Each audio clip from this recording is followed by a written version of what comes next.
எப்ப பார்த்தாலும் சட்டசபைக்கு போனா ஐயா உதயநிதி வாழ்க, ஐயா உதயநிதி. என்ன தியாகி அவரு? சட்டசபையா என்ன பண்ணிட்டு இருக்கீங்க? இது கேள்வி கேட்டா போதும், என் மேல ஒரு எஃப்ஐஆர்.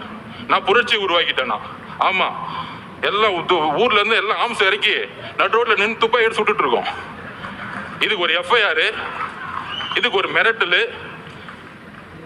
அதுல துரைமுருகன் நாங்க என்ன நடக்கணும், தைரியம் இருந்தா கை வைங்கடா, என் தலைவரை பார்த்துருவோம். தைரியம் இருந்தா கை வைங்கடா.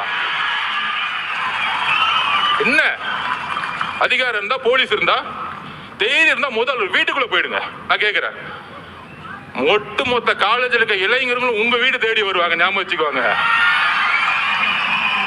ஆயுத எழுத்து படம் பார்த்திருக்கீங்களா? பெரிய ரவுடி எழுத்து நிப்பாங்க. அந்த படத்துல மணிரத்னம் சார் எழுதியிருப்பாரு, இளைஞர் புரட்சி. அந்த புரட்சி தான் 26ல உருவாகிட்டு இருக்கு. நீ காசை கொடுத்து கூட்டிட்டு வருவ. அதுக்கு நான் உதாரணம் சொல்லிடுறேன். நாமக்கல்ல இருந்து கரூர் வந்துட்டு இருக்காரு அண்ணன், நான் உள்ள இருக்கிறேன். அதுக்கு முன்னாடி ஒரு பெரிய காலேஜ் இருக்கு மேடம், மதியானம் என்ன நடந்தது,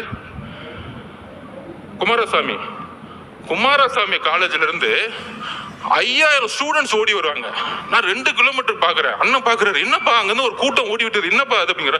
ஒட்டுமொத்த காலேஜும் ஓடி வராங்க. அதுல போன் வேற எடுத்துட்டு வராங்க, கத்தி எடுத்துட்டு வர போன் எடுத்துட்டு வந்துட்டு இருக்காங்க. அதுல நண்பர்களே, இதுதான் மிகப்பெரிய விஷயம்.